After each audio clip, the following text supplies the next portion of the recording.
Hi hello నమస్తే నా పేరు Vivek welcome to Shriram's IAS channel. ఇవాళ మనం డిస్కస్ చేసే topic judicial policies of the British.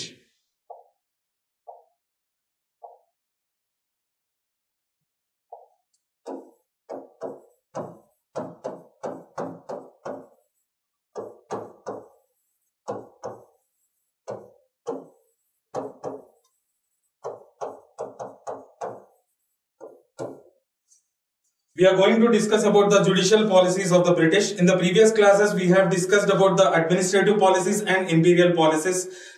Okasari will try to recollect. In imperial policies, we have studied about the policy of ring fence, the policy of subsidiary alliance, the policy of subordinate isolation and doctrine of lapse. ఇవి elaborate గా మనం discuss చేయడం జరిగింది. ఏ governor general time period లో ఏ policy వచ్చింది అనేది కూడా మనం డిస్కస్ చేయడం జరిగింది. When it comes to administrative policies we have started with 1765 Allahabad treaty. దాని తర్వాత 1773 రెగ్యులేటింగ్ యాక్ట్ గురించి చెప్పాను. 1784 పిట్స్ ఇండియా యాక్ట్ తోని ఏం చేంజెస్ వచ్చినాయి మనం చూసాం. అండ్ ఫైనల్లీ 1833 మన చార్టర్ యాక్ట్ తోని ఏం చేశారు. And when British received a set back though it was victorious in 1857 revolt, చాలా చేంజెస్ తీసుకుని రావడం జరిగింది 1857 తర్వాత. అవి కూడా మనం చూడడం జరిగింది. ఇవాళ in today's class let us elaborately discuss about the judicial policies of the British. అయితే మనం ఎక్కడి నుండి స్టార్ట్ చేయాలి అంటే ఎక్కువ కాంప్లికేట్ చేసుకోకూడదు. ఇది బాగా అవి ఇవి చదివి అర్థం కానివి తలలు బాదుకునే పరిస్థితి ఏం లేదు ఇక్కడ. చాలా సింపుల్ గా స్మూత్ గా చూద్దాము. బ్రిటిషర్స్ రాకముందు పరిస్థితులు ఏంటి, బ్రిటిషర్స్ వచ్చినాక ఏమైంది అంతే. సో జుడిషియరీ అనేది ఇండియాలో how it was before the coming of the Britishers and what kind of policies, judicial policies were introduced by the Britishers in India. It is as simple as that. Just focus on these areas. It is more than enough. So when it comes to judicial policies, Britishers rakamundu, before British rule in India, asal judiciary etla undi anedi okasari chusukundam. So there were no regular courts. ఏదైనా issue అయితేనే ఒక special cause కోసమనే courts ని establish చేసేవాళ్ళు, అంటే functioning summon చేసేవాళ్ళు. So there were no regular courts. ఇవాళ ఇండియాలో కానీ ఎక్కడైనా there are regular courts. So there were no regular courts. ఎప్పుడు బ్రిటిష్ వాళ్ళు రాకముందు there were no regular courts. There was no integrated judiciary.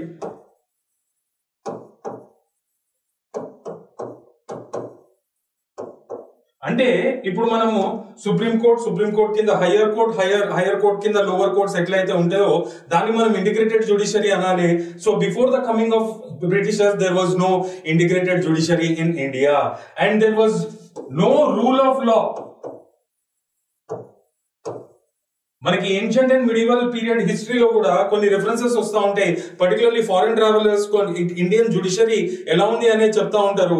అంటే ఈ caste wise or religion wise దీనిపైన కూడా చాలా ఎగ్జామ్షన్స్ ఉండేవి. There was no rule of law అని చెప్పుకోవచ్చు.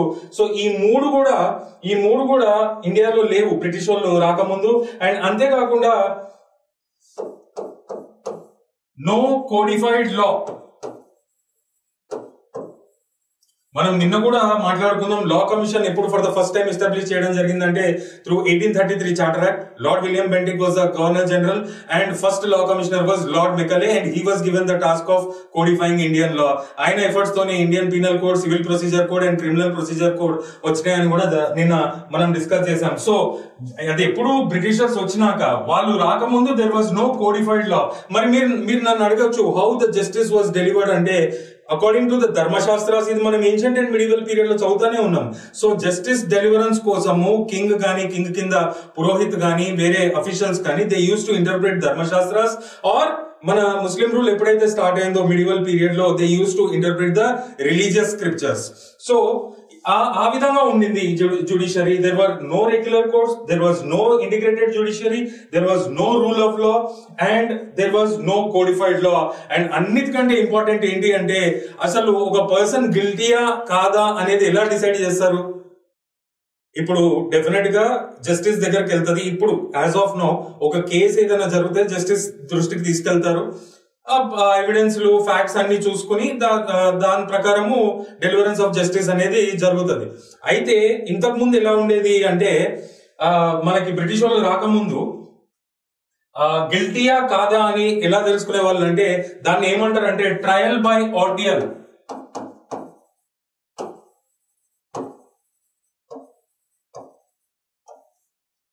ట్రయల్ బై ఆర్డియల్ ఉండేది ఎప్పుడు బ్రిటిషర్స్ రాకముందు. అంటే ఏంటి తెలుసా, ఇప్పుడు నేను ఏదైనా తప్పు చేస్తే ఇప్పుడు నన్ను అందరూ పెద్ద మనుషులు అందరూ అడుగుతారు అనమాట, నువ్వు మంటలోకి దుంకు బయటకి కాలిపోకుండా రా, అప్పుడు నువ్వు తప్పు చేయనట్టు అని. చూసారా ఎంత డేంజరస్. సో ఇట్లా I given you trial by ordeal. So trial by ordeal లో how you define this trial by ordeal అంటే a person is treated as guilty based on some supernatural response.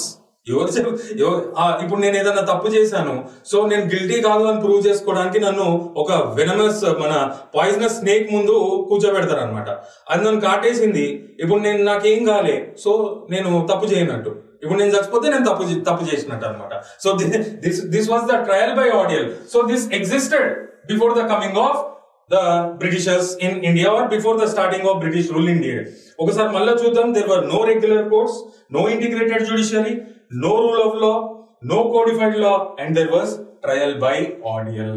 So ఈ context లో మెల్లమెల్లగా అన్ని కూడా over night తీసుకొచ్చి చేయలేదు, overall గా గ్రాడ్యువల్ గా ఆర్గనైజ్ చేయడం జరిగింది. సో ఇప్పుడు మనము actual judicial policies of British కిందకి వెళ్ళిపోతాం. అంటే మీరు ఈ పరిస్థితులు తెలుసుకోవాలి, అసలు జ్యుడిషియరీ అనేది ఇండియాలో ఏ విధంగా ఉంది వీళ్ళు రాకముందు. So I'm rubbing this. So ఒక్కొక్కటి అంటే ఇప్పుడు మనము ఒక్కొక్క గవర్నర్ జనరల్ లో important developments in the judicial sector ఒక్కొక్కటి చూద్దాం. ఇప్పుడు మనం వారెన్ హాస్టింగ్స్ ఈయన గురించి ఆల్రెడీ మనం డిస్కస్ చేసాం. He served as the governor general of Calcutta అని కూడా చెప్పాను. సో ఈయన టైం పీరియడ్ లో ఏం జరిగింది, yesterday only we have discussed supreme court got established at Calcutta. అది మనం నిన్ననే డిస్కస్ చేసాం. ద ఫస్ట్ చీఫ్ జస్టిస్ ఎవరు, Elijah Impey. And we have discussed about the judicial murder also. అది కూడా జ్యుడిషియరీ భాగమే ఎట్లా చేశారు అనేది. సో జ్యుడిషియల్ మర్డర్ గురించి కూడా మనం నేను డిస్కస్ చేయడం జరిగింది. ఆయన పర్సన్ పేరు మీకు ఉండే ఉంటది. ఆయన పేరు మహారాజా నందకుమార్. ఆయనను ఏ విధంగా హ్యాండ్ టు డెత్ చేశారో మనం నిన్న yesterday we have discussed. So Warren Hastings time period లో ఏం జరిగింది development, supreme court was established at Calcutta. This is the first development. ఇందాకే మనం డిస్కస్ చేసాము ఏ విధంగా ఉండేది ట్రయల్ అంటే, ట్రయల్ బై ఆడియల్ అంటే ఒక సూపర్ న్యాచురల్ పవర్ డిసైడ్ చేసేది ఒక పర్సన్ గిల్టీయా కాదా. చాలా ఇది ఒక సూపర్స్టిషియస్ బిలీవ్ అని చెప్పుకోవాలి. It is a dark spot in judiciary that existed before the British rule in India అని చెప్పుకోవాలి. సో ఈయన టైం పీరియడ్ లో ట్రయల్ బై జ్యూరీ సిస్టమ్ ఇది మీ అందరికీ తెలిసింది. సో జ్యూరీ సిస్టమ్ ఏంటి అంటే, ఇందులో జ్యూరీ మెంబర్స్ ఉంటారు, ఒక 10 15 ఎంతో మంది. జస్టిస్ అట్లా కూర్చుని ఉంటారు. జస్టిస్ కి ఆపోజిట్ పక్కన జ్యూరీ మెంబర్స్ ఉంటారు who have got good command on law. అయితే ఇప్పుడు ఎప్పుడైతే అక్యూజ్ ని నిలబెడతారో కోర్టులో, అక్యూజ్ చెప్పే దాని ప్రకారము వీళ్ళు ఒపీనియన్స్ అన్ని ఇవి అసలు ఆ ట్రయల్ అనేది జ్యూరీ మెంబర్స్ చేస్తారనమాట. అంటే ఇదని చెప్పేది కరెక్టా కాదా, మన దగ్గర ఏమి ఎవిడెన్సెస్ ఉన్నాయి, అవి ఎక్కడ నుండి వచ్చినాయి, అవన్నీ ఎగ్జామినేషన్ అంతా జ్యూరీ మెంబర్స్ చేసి వాళ్ళ ఒపీనియన్ జస్టిస్ కి ఇస్తే, ఆ జస్టిస్ వీళ్ళ మెజారిటీ డెసిషన్ ప్రకారము జస్టిస్ జడ్జ్మెంట్ అనేది డెలివరెన్స్ చేయడం జరిగేది. సో ఈ ట్రయల్ బై ఆడియల్, ఆ ముందున్న trial by ordeal got replaced with trial by jury. ఇంకా ఆడియల్ లేదు. ఒక మనిషి తప్పు చేశాడంటే మంటల్లోకి దుంకమనడమో, సముద్రంలోకి దుంకమనడమో, పాము చేత కాటేయడమో ఇవన్నీ కాదు. జ్యూరీ మెంబర్స్ దగ్గరికి తీసుకెళ్తారు, అన్ని ఎవిడెన్సెస్ ప్రొడ్యూస్ చేస్తారు. జ్యూరీ మెంబర్స్ ఒక మెజారిటీ డెసిషన్ వాళ్ళది ఒపీనియన్ జస్టిస్ కి చెప్పడం జరుగుతుంది and judgement will be delivered by the justice. అయితే ఇక్కడ ట్రయల్ బై జ్యూరీ ఈ డెవలప్మెంట్ కూడా వారెన్ హాస్టింగ్స్ టైం పీరియడ్ లోనే అయింది. And supreme court also got established at Calcutta during Warren Hastings time period. And ఇంకో డెవలప్మెంట్ ఏంటి అంటే, వారెన్ హాస్టింగ్స్ టైం పీరియడ్ లో ఇంటిగ్రేటెడ్ జ్యుడిషియరీ కూడా వచ్చింది, స్టార్ట్ అయింది ఇండియాలో ఇంటిగ్రేటెడ్ జ్యుడిషియరీ. సో ఈ 3 డెవలప్మెంట్స్ బాగా గుర్తుంచుకోవాలి. ఇవన్నీ కూడా వారెన్ హాస్టింగ్స్ టైం పీరియడ్ లోనే జరగడం జరిగింది. ఓకే, సో ఒకటేంటి, supreme court got established, trial by ordeal got replaced by trial by jury, and integrated judiciary got established in India. I'm rubbing this. ఇప్పుడు మనం ఇంటిగ్రేటెడ్ జ్యుడిషియరీ అంటే ఏంటో చూద్దాం. Supreme court ఇలా ఉంటుంది, అన్నిటికంటే మీద దాని కింద ఈ విధంగా ఉంటాయి సివిల్ కోర్ట్, ఇది మీకు తెలిసిందే అందరికి, క్రిమినల్, క్రిమినల్ కోర్ట్స్ ఉంటాయి. అవి ఎట్లా ఉంటాయి? Higher civil court, lower civil court ఉంటుంది. ఇక్కడ కూడా higher criminal court, lower criminal court. So supreme court at the top, అప్పటికి హైకోర్ట్స్ రాలేదు, డైరెక్ట్ గా సుప్రీం కోర్ట్ కింద higher civil courts and lower civil courts, higher criminal courts and lower criminal courts ఉండేవి. అయితే వీటిని ఏమని పిలిచేవాళ్ళు ఆ టైంలో అంటే, హయ్యర్ సివిల్ కోర్ట్ ని సదర్ అంటే హయ్యర్, దివానీ అదాలత్,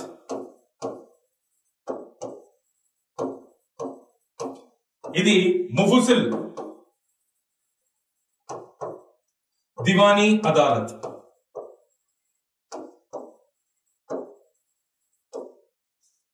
ఇది Sadar Nizamat Adalat.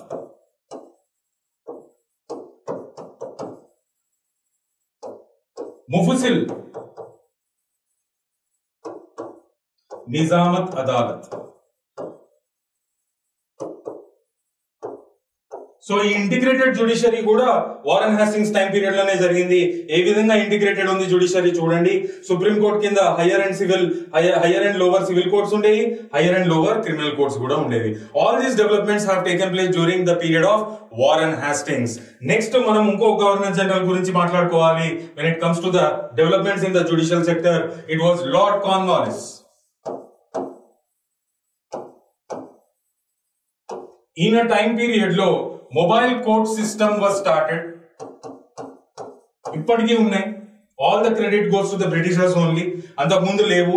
Mobile court system అంటే, ఇప్పుడు జ్యుడిషియరీ అందరికి యాక్సెస్ గా ఉండకపోవచ్చు. రిమోట్ ఏరియా, చాలా ఎక్కడో ట్రైబల్ ఆర్ హిల్లీ ఏరియాస్ లో ఉన్న వాళ్ళకి judiciary has to be accessible. ఆ విషయానికే మొబైల్ కోర్ట్ సిస్టమ్ అంటే, ఒక జడ్జి ర్యాంక్ ఉన్న మనిషిని ఆ రిమోట్ ఏరియాస్ కి పంపించి అక్కడ ఉన్న ఇష్యూస్ అన్ని సాల్వ్ చేయడానికి ట్రై చేయడం జరుగుతుంది. సో ఇప్పుడు కూడా ఉంది ఈ మొబైల్ కోర్ట్ సిస్టమ్.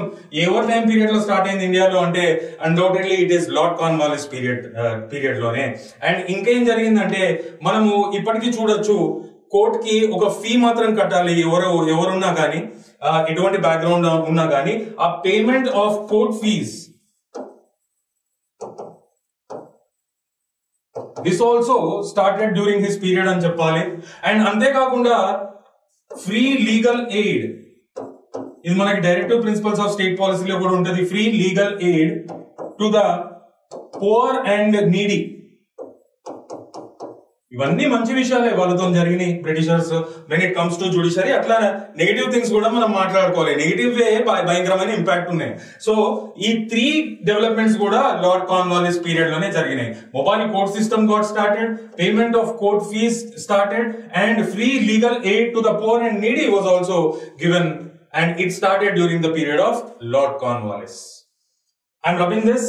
నెక్స్ట్ ఇంకో గవర్నర్ జనరల్ గురించి మనం మాట్లాడుకోవాలి. ఈ was lord William Bentinck.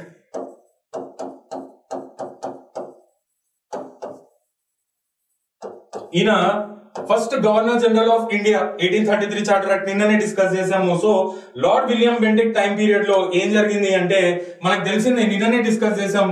First law commission of India got established. And who was the first law commissioner? Lord Macaulay. ఇది కూడా నిన్న చెప్పుకున్నాం. అండ్ ఏం జరిగింది, ఏం స్టార్ట్ అయింది ఇక్కడ? Codification of Indian law.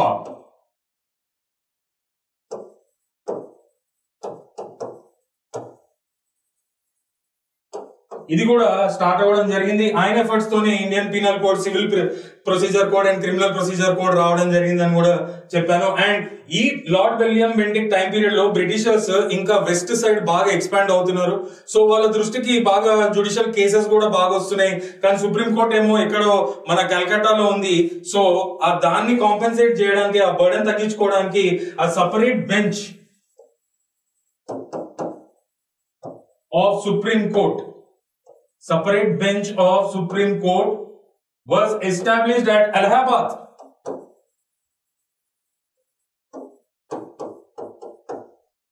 So ivanni kuda developments, they happened during the period of Lord William Bentinck. I hope you are enjoying this session.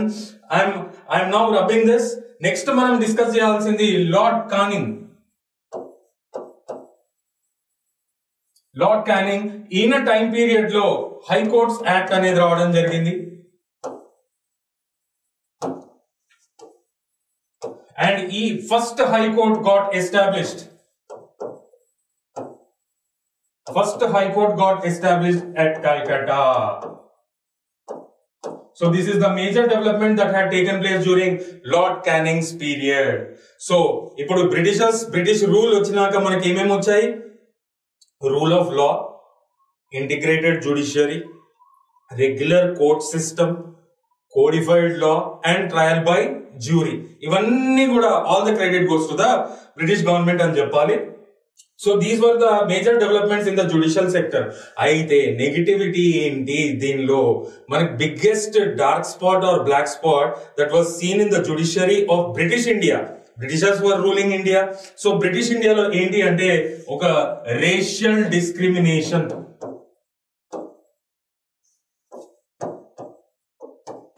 ఇది చాలా చాలా నెగటివ్ విషయం ఇక్కడ జ్యుడిషియరీలో. అదేంటి అంటే ఇప్పుడు మనం చూద్దాం రేషియల్ డిస్క్రిమినేషన్ ఏ విధంగా ఉండేది అంటే మీకు ఒక ఎగ్జాంపుల్ చెప్తాను. Let us say there is an Indian judge ఒక సైడ్ ఒక కోర్టులో ఉన్నాడు and European judge white person, white non white. Okay, అయితే అక్యూజ్డ్ కూడా తప్పులు అందరు చేస్తారు. ఇండియన్ అక్యూజ్డ్ ఉన్నాడు, యూరోపియన్ అక్యూజ్డ్ ఉన్నాడు. ఆ రేషియల్ డిస్క్రిమినేషన్ ఏ విధంగా ఉండేది ఆ టైంలో అంటే ఇది బ్రిటిష్ వాళ్ళు వచ్చినాకనే. ఓకే, రేషియల్ డిస్క్రిమినేషన్ ఏంటి అంటే ఒక ఇండియన్ అక్యూజ్ ని that person can be tried by, అంటే ఆయన ట్రయల్ ఎవరెవరు వినొచ్చు అంటే ఇండియన్ జడ్జ్ వినొచ్చు ఆర్ యూరోపియన్ జడ్జ్, ఇద్దరు eligible. But when it comes to European accused, the trial of European accused should go to European judge, but not, ikkada into mark pettesa, but not to an Indian judge. Chudandi ఎంత భయంకరమైన racial discrimination ఇది. అయితే దీనికి against గా చాలా protest జరిగినాయి. చాలా మంది మంచి బ్రిటిష్ అఫీషియల్స్ కూడా దీనికి సీక్రెట్ గా ఈ ప్రొటెస్ట్ కి సపోర్ట్ చేయడం జరిగింది. అంతేకాకుండా మన బ్రిటిష్ లండన్ లో మీడియా కూడా దీనికి సపోర్ట్ చేయడం జరిగింది. ఇది మంచి పద్ధతి కాదు ఈ రేషియల్ డిస్క్రిమినేషన్ అంటే. ఆ టైంలో అయితే మనకి 1880s లో there was a very good viceroy of India. ఆయన పేరు లార్డ్ రిప్పన్. దీనికి అగేన్స్ట్ గా ఈ జుడిషియరీలో ఉన్న రేషియల్ డిస్క్రిమినేషన్ కి అగేన్స్ట్ గా ఒక ఇల్బర్ట్ బిల్ అనేది బ్రిటిష్ పార్లమెంట్ లో ప్రవేశపెట్టడం జరిగింది. Ilbert bill was a resolution or a legislation that was introduced in the British Parliament by a very good person, Lord Ripon. He served as a viceroy in 1880s and this person, he was against to the racial discrimination. So ఇది ఎప్పుడైతే ప్రవేశపెట్టారో British అక్కడ మన England Britain లో ఉన్న influential people అందరూ పాపం ఈయన పైన భయంకరమైన ప్రెషర్ తీసుకుని రావడం జరిగింది. మీరు ఈ విధంగా చేస్తే ఇండియన్స్ అథారిటీ పెరిగిపోతుంది జ్యుడిషియరీలో, మన ఇంట్రెస్ట్ దెబ్బతింటాయి, పర్టికులర్లీ మన ట్రేడింగ్ ఇంట్రెస్ట్ దెబ్బతింటాయి, particularly the trade merchants in the sectors of tea, cotton and jute బాగా దెబ్బతింటారు. అన్ని విషయాలు లైమ్ లైట్ లోకి వస్తాయి, పీపుల్ ప్రొటెస్ట్లు జరుగుతాయి అని భయంకరమైన ప్రెషర్ తీసుకుని రావడం జరిగింది. దీన్ని ఇల్బర్ట్ బిల్ అని ఎందుకు అంటారంటే Ilbert was the person who drafted this legislation and he was associate of Lord Ripon అని చెప్పుకోవాలి. అయితే ఇంత ప్రెషర్ జరుగుతుంటే ఆన్ వన్ హ్యాండ్ ఏమో కొంతమంది పాపం సపోర్ట్ చేశారు బ్రిటిష్ అఫీషియల్సే అండ్ బ్రిటిష్ మీడియా కూడా సపోర్ట్ చేసింది, భయంకరమైన ప్రొటెస్ట్లు నడిచినాయి.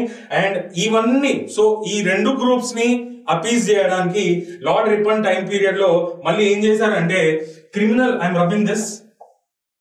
Criminal procedure code amendment act అనేది తీసుకుని రావడం జరిగింది. ఇది ఎప్పుడు వచ్చింది అంటే 1884. బాగా గుర్తుపెట్టుకోండి, ఇల్బర్ట్ బిల్ ఎప్పుడైతే ప్రవేశపెట్టారో which challenge the racial discrimination particularly in the judicial sector of India, భయంకరమైన ప్రొటెస్ట్ వచ్చినాయి ఆయన పైన. ఆ టైం పీరియడ్ లో రెండు గ్రూప్స్ ని కొంచెం పీస్ ఎస్టాబ్లిష్ చేయడానికి ఆ గ్రూప్స్ మధ్యలో criminal procedure code amendment act అనేది 1884 లో తీసుకుని రావడం జరిగింది. అకార్డింగ్ టు దిస్ దీనిలో ఏం జరిగింది అంటే, సరే ఇప్పుడు మీరు యూరోపియన్, ఇప్పుడు మన Indian judges can not try the మన యూరోపియన్ అక్యూజ్డ్ అని ఇంతకు ముందు, అంటే యూరోపియన్ ఎవరైనా తప్పు చేస్తే ఆ తప్పు చేసిన యూరోపియన్ ని ఇండియన్ జడ్జి ముందు ప్రవేశపెట్టడానికి లేదు. ఓన్లీ యూరోపియన్ జడ్జెస్ ఎలిజిబుల్ అని చెప్పేసి ఇంతకు ముందు ఉండేది. ఇప్పుడు both Indian and European judges can try European accused. ఇది ఇండియన్స్ కి హ్యాపీ న్యూస్. అయితే మరి వీళ్ళకి హ్యాపీ న్యూస్, యూరోపియన్స్ కి ఏంటి హ్యాపీ న్యూస్ అంటే, ఇప్పుడు డిఫెండెంట్ ఉంటాడు కదా, ఎవరైతే అక్యూజ్డ్, వాళ్ళకి they will be given right to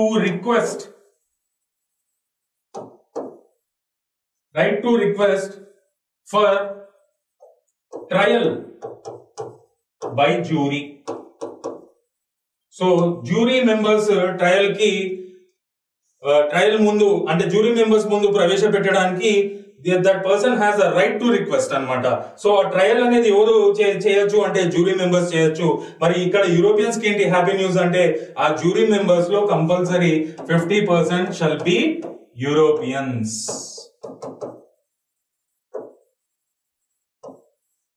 so మళ్ళీ ఇంకోసారి బ్రీఫ్ గా డిస్కస్ చేద్దాం. Biggest dark spot in the judiciary. చాలా మంచి విషయాలు జరిగినప్పటికీ ఒక నెగటివిటీ ఉంది జ్యుడిషియరీలో after the coming of Britishers or during British rule. అదేంటి అంటే racial discrimination.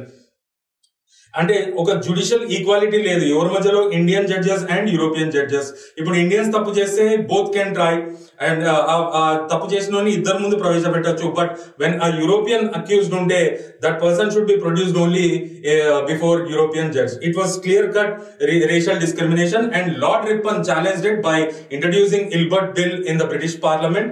So there was lot of protest on the viceroy of India, the then viceroy of India. దాని తర్వాత రెండు గ్రూప్స్ ని ప్లీజ్ చేయడానికి ఏం చేయడం జరిగింది, criminal procedure amendment act 1884. According to this both Indian and European judges are eligible. ఇప్పుడు equality అన్నమాట, జ్యుడిషియల్ ఈక్వాలిటీ అనేది ఎస్టాబ్లిష్ చేయడం జరిగింది. ఇప్పుడు యూరోపియన్ అక్యూజ్డ్ తప్పు చేస్తే ఇద్దరు ముందు ప్రవేశపెట్టచ్చు, ఇండియన్ జడ్జి ముందు లేకపోతే యూరోపియన్ జడ్జి ముందు. అంతేకాకుండా ఆ తప్పు చేసిన will be having the right to request for trial by jury. Jury examination కి నన్ను పంపించండి అని అడిగే హక్కు ఇవ్వడం జరిగింది. అండ్ దానిలో ఆ జ్యూరీ మెంబర్స్ లో 50% will be Europeans. So this is all about judicial policies of British. We have covered imperial policies of the British. We have covered administrative policies of the British. And today we have successfully covered the judicial policies of the British. And I hope you have enjoyed this session too. Study well. Vivek signing off. Thank you so much. Bye.